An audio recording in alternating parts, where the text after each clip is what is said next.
আজকে আমি কাতলা মাছ বানাবো। কাতলা মাছটা কেটে নেব। মাছ আমি কেটে নিয়েছি, কেটে ধুয়ে নিয়েছি। এখন হলদি লবণ মেখে নেব। হলদি লবণ মরিচ দিয়ে মেখে নেব। মাছ মাখা হয়ে গেছে, এখন আমি ভেজে নেব।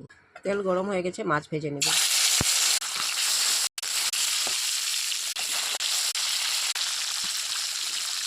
মাছ ভাজি হয়ে গেছে, নামিয়ে নেব।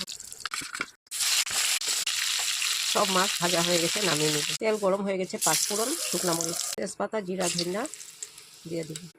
জিরা, ধনিয়া, হলদি, মরিচ দিয়ে নেড়ে নেব। দিয়ে দেব শালগম, লবণ আন্দাজ করে।